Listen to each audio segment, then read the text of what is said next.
안녕하십니까. 무명의 그리스도인입니다. 오늘은 지구상 최초의 대학을 만나보겠습니다. 무슨 말이냐고요? 자, 대학이라는 개념, 그리고 그 실체가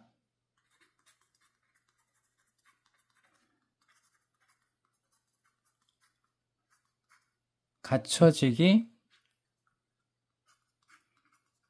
시작 어디였을까요? 바로 이탈리아 볼로냐 AD 1158년 학생들에 의해 설립된 이 볼로냐 대학을 따라서 프라하 그리고 파리의 소르본이 생겨납니다. 자, 어떻게 설립됐다고요? 학생들에 의해서 설립이 됩니다. 자, 황소 있죠, 황소들이 작은 강을 가로질러 건너가면서 형성된 한 계곡에도 대학이 세워졌습니다. 자, 이곳이 유명한 뭐가 될까요? 그곳을 사람들은 옥스퍼드라고 부릅니다. 대학의 출현과 더불어서 신학교도 대학을 출현하면서 신학교도 실체를 갖추게 되죠.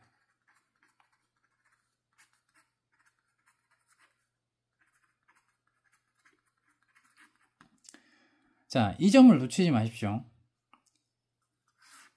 대학에서 가르치던 이 모든 것은 그 당시 가톨릭 교회 철권 통치를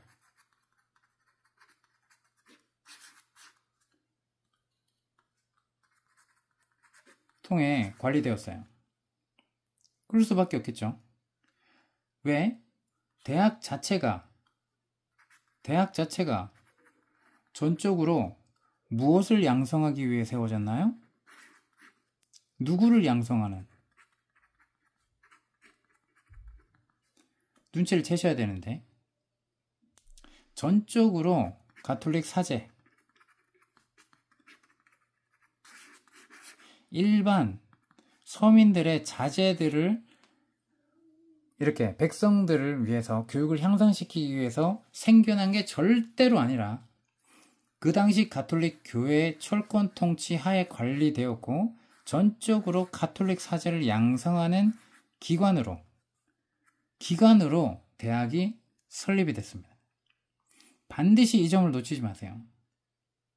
그 외에 다른 목적은 없었다.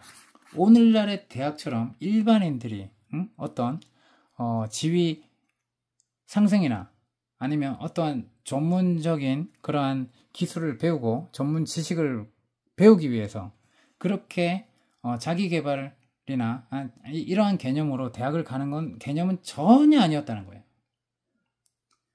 그러니까 한마디로 이 철권 통치하에 관리되니 이 대학에서 가르치는 이러한 조직 형태나 커리큘럼이 어땠을까요?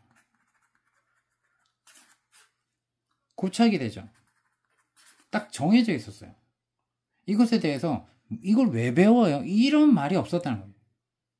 이후에 이 조직과 커리큘럼 두 가지 모두 그대로 어디까지 이어져 와요? 신학교까지.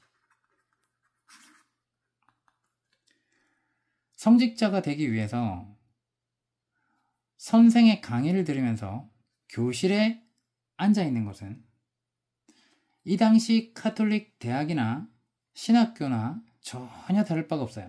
맞죠? 사제가 될 사람들을 위한 훈련 방식이 처음 출현했을 때 이 당시 누구도 예수님이 그리고 바울이 그의 제자들을 훈련했던 방식을 떠올리는 사람은 없었다는 거예요. 자, 목적 자체가 가톨릭 교회를 더 튼튼하게 하기 위한 이 가톨릭 사제들을 양성하는 기관으로서 세워졌기 때문에. 자, 종종 이런 말을 할 수가 있을 거예요. 아니, 강의실에서 이렇게 하는 훈련 방법도 이 역사적으로 보면 나름 하나님의 뜻이 아닐까요? 아니, 그렇지 않다면 하나님께서 막으셨을 수 있지 않을까요? 자, 이렇게 생각하는 게 참 안타깝죠. 이렇게 설명하는데도 교회의 현재 관행들을 급격히 변화시키기 원한다면, 자, 지금 봤던 것처럼 하나님의 일꾼을 키우는 검증 시스템이 성경에서 비롯되지 않았다는 걸 알게 된다면 당신은 현재의 사역자 훈련 방식에서 완전히 떠나야 돼요. 그죠? 앞서 같은 질문을 한다 그러면, 아니 그럼 이런 훈련 방식이 하나님 그분의 뜻이란 말입니까? 신학교는 그저 또 하나의 대학일 뿐이라는 것을 명심하십시오. 대학의 교육 모델이 형성될 때 누구도 이것을 할 때 신약 성경 이것을 의식하지 않았다는 거예요. 신학교의 핵심 커리큘럼이 갈릴리에서나 에베소에서 생겨난 것이 아니라 이탈리아 볼로나에서 출현했어요. 이 본질은 누구를 따랐냐? 아까 얘기했죠? 플라톤이 가르쳤던, 제자를 가르쳤던 그리스의 한 나무숲의 여신한테 바쳐진, 자, 여기서 형성이 된 거예요.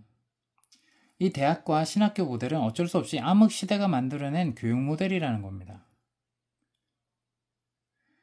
대학이 우리에게 가르쳐 준 것은 무엇일까요? 첫째, 자, 한 사람의 메모를 그의 노트에서 다른 사람의 노트로 옮겨 적는 방법이에요.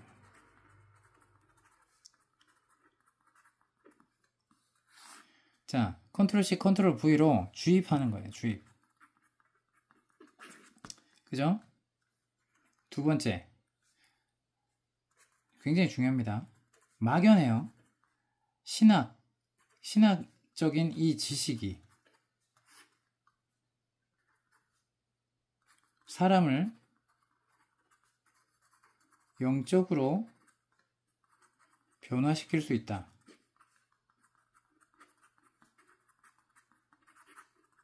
이런 잘못된 믿음이에요. 막연한 신학적인 지식이 신학교를 졸업하면 그 사람은 하나님의 일꾼으로 변화되어서 영적인 성장을 이뤘고 이제는 평신도와는 완전히 다른 하나님의 사명을 받은 베드로와 같은 제자와 같이 사도성을 계승하는 그러한 사람급으로 올라가는 거예요. 그렇게 인식하죠. 신학교를 나왔다라고 하면 마치 그렇게 바라보는 시각이 있습니다. 실로 이것은 무시무시한 발상입니다. 정확히 이 두 가지예요. 이게 대학이 갖다 준 겁니다. 이 믿음은 오늘날에도 그대로 유지되고 있지 않습니까? 여러분과 저는 그렇게 생각해 본 적이 없겠지만 신학교육을 마침으로 영적으로 변화된다는 개념은 너무나 잘못된 것이고 가톨릭 교회 안에서 가르쳐온 불변의 진리예요. 가톨릭에서는 절대적으로 이것을 믿습니다.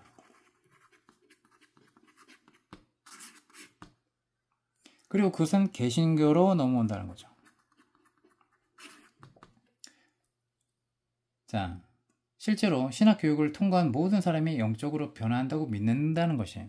좋든 싫든 입 밖으로 그 말을 표현하든 안 하든 이 믿음은 신학교의 심장과 영혼 안에 각인되어 있어요. 그래서 신학교 졸업장을 받는 그날에도 이 믿음은 그들을 묵묵히 받쳐주죠. 그리고 그렇게 바라봅니다.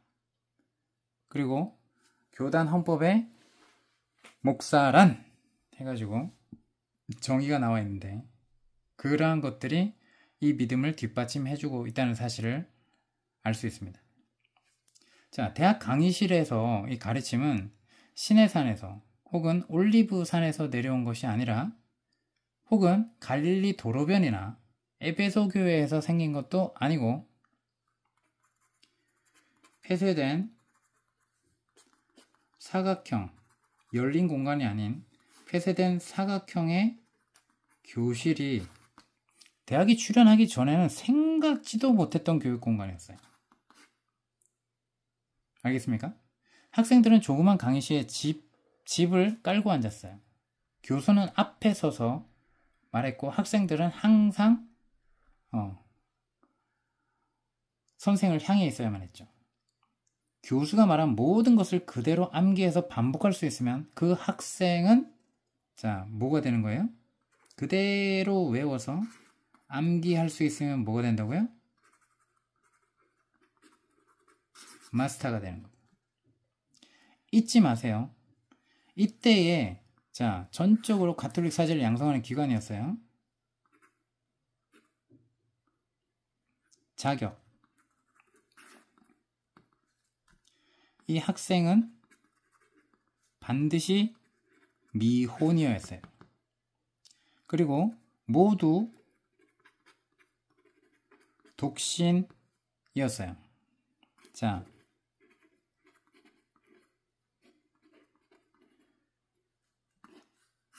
뭐라고 읽습니까? bachelor 하죠.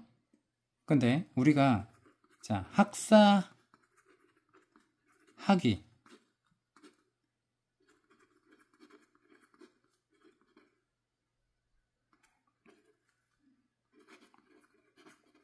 학사학위를 이렇게 해요. bachelor's degree. 그럼 석사학위는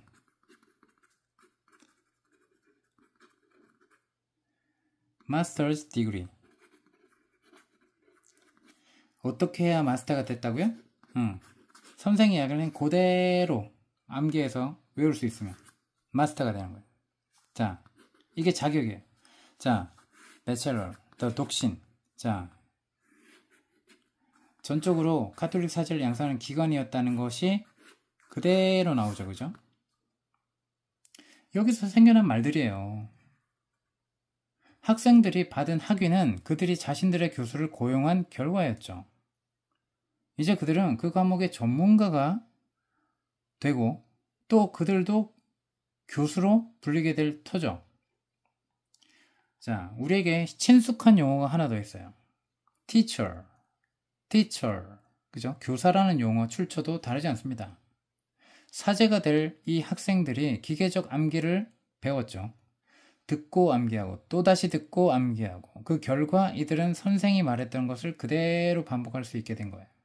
이후 교사, teacher이라는 말이 doctor, 박사로 변했어요. 그리고 인쇄술이 등장을 하자 선생의 말을 듣고 기계적으로 따라하던 이 암기 방식은 이제는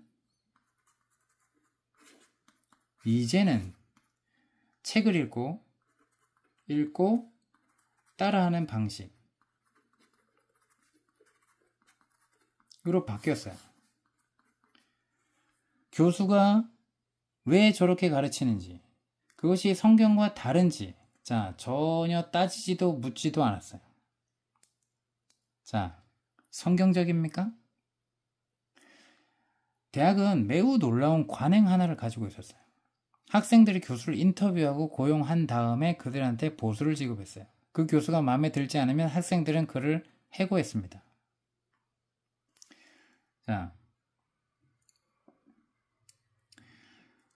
이 독신주의자들, 이 선생이 말했던 모든 내용을 글자 그대로 인용할 수 있어야 했고, 그들을 마스터라고 불렀다 했죠.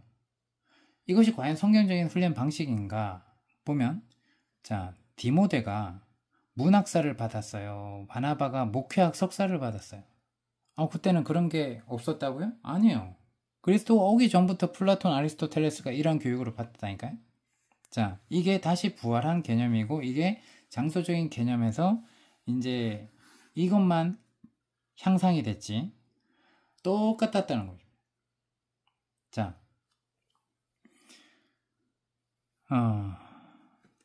그렇게 암흑시대가 우리를 혼란에 빠뜨렸는데요. 여기서 그치지 않습니다.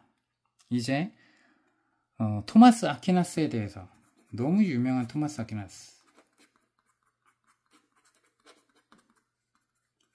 우리는 아주 단순하게 학교 공교육 시간에 뭐 아리스토텔레스, 플라톤, 그리고 토마스 아퀴나스에 대한 아주 간단한 것들만 배우고 이들이 위대한 철학자였다라고만 하죠. 그죠? 이들이 어떤 걸 믿었고 어떤 걸 기록했고 어떤 걸 가르쳤고 이거에 대해 디테일하게 알아볼 생각은 없었다는 거예요. 이제 우리는 그 사람 자체가 기독교 신학이나 마찬가지인 한 사람, 누구? 토마스 아퀴나스에 대해서 지금 알아보도록 하겠습니다. 1200년경이었어요.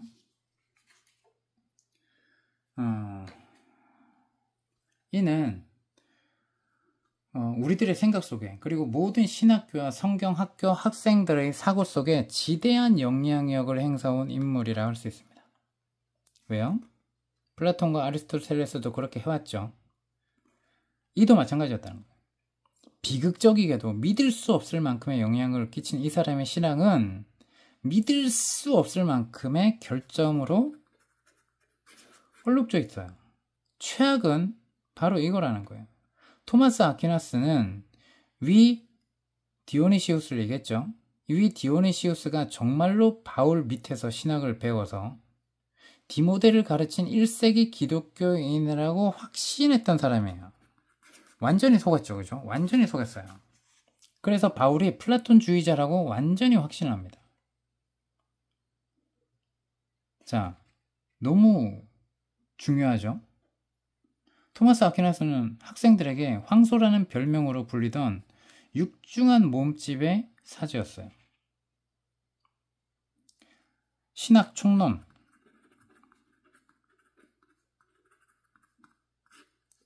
이라고 불리는 그의 거작 안에 인용되는 1세기 자료들에서 아퀴나스는 무려 100번 이상이나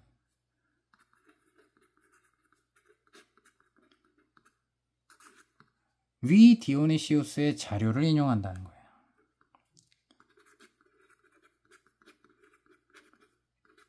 안타깝죠? 성경을 인용한 게 아니에요.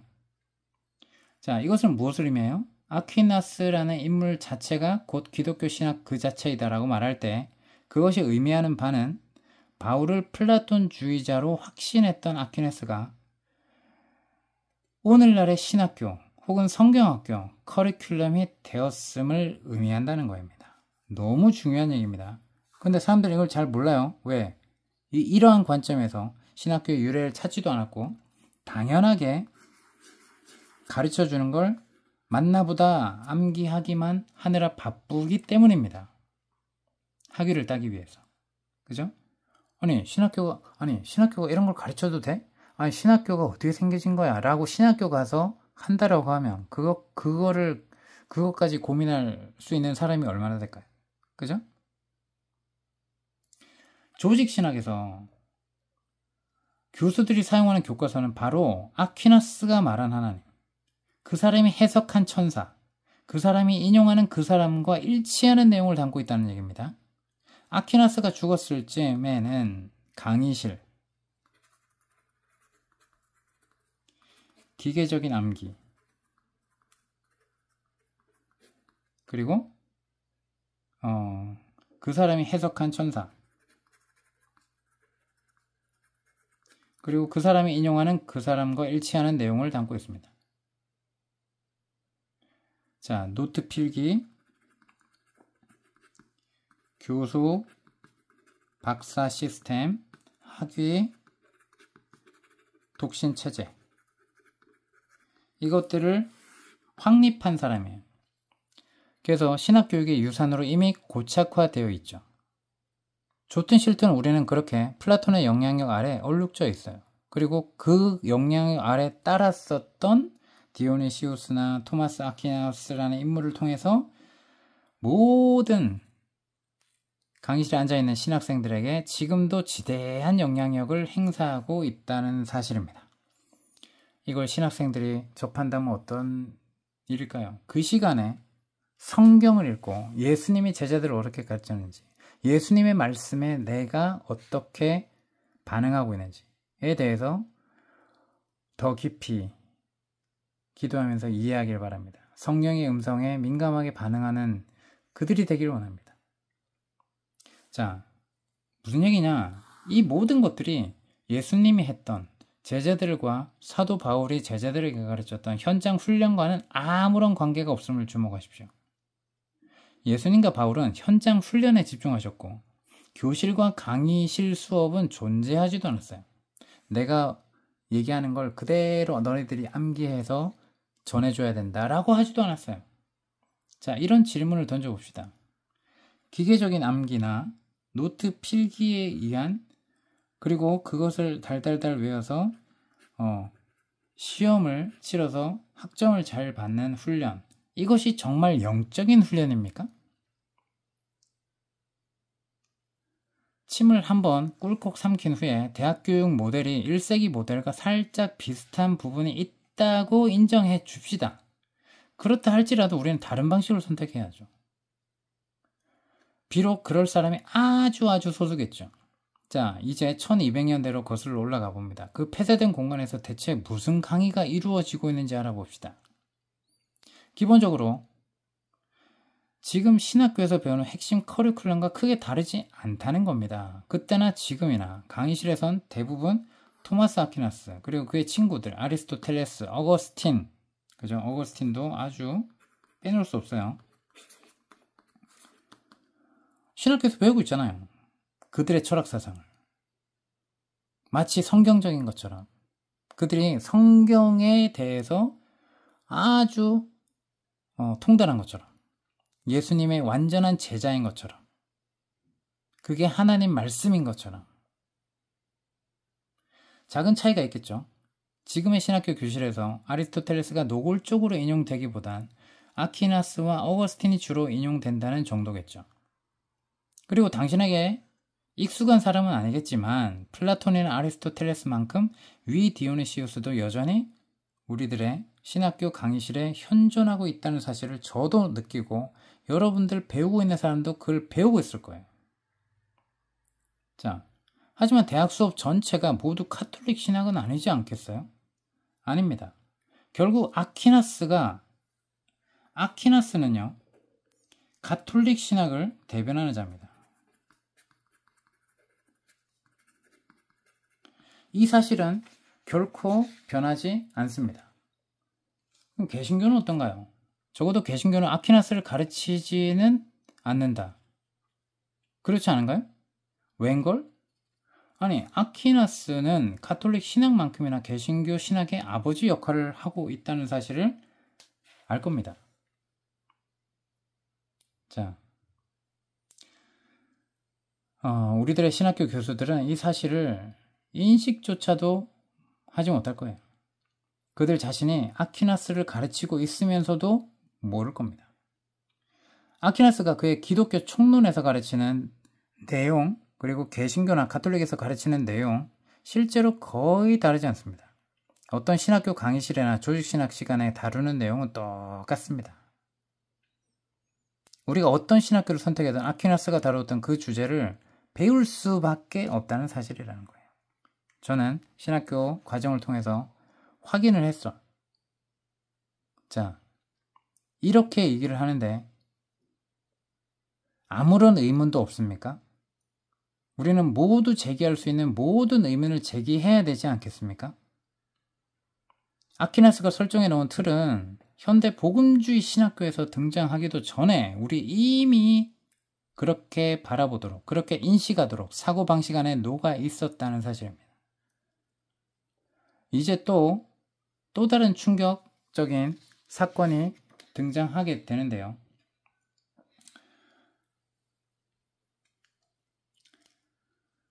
충격적인 질문을 던져보면서 이번 강의를 마치고자 합니다. 하나님 아버지께서 그리스도를 이 땅에 보내시려고 준비하셨던 그 과정들이, 이스라엘 민족에게 행했던 그 예표들이, 그리고 그 과정들이 현재 우리의 신앙 관습에 조금이라도 녹아 있을까요? 그 후에 이 땅에 오신 그리스도께서 12사람을 훈련했던 과정, 그 과정과 조금이라도 유사하게 오늘날의 교회가 하고 있나요? 혹은 신약성서에 바울이 8 젊은이를 훈련했던 것과 유사한 방식으로 하고 있나요? 그 훈련 과정과 유사한 훈련 방식이 지구상 어느 곳에라도 존재할까요? 안 할까요? 혹시 그런 현장과 그런 방식이 존재한다면 오늘날 우리의 신학교와 양립할 수 있을까요? 자, 다음 과정에서는요, 종교개혁 당시로 들어설 겁니다. 종교개혁자들은 어떨까요? 그리스도교 사역자들을 훈련하던, 하나님의 일꾼을 양육해 하던 그리스도의 방식을 알기 위해서 그 관점으로 그들이 성경을 열어보았을까요? 신약교의 교육 모델을 성경에서 찾아보기 위해 마음을 기울였을까요? 아니면 그대로 이러한 형태를 물려받았을까요? 자, 이러한 질문을 던져보면서 이번 영상은 마치겠습니다. 다음 영상을 기대해 주십시오.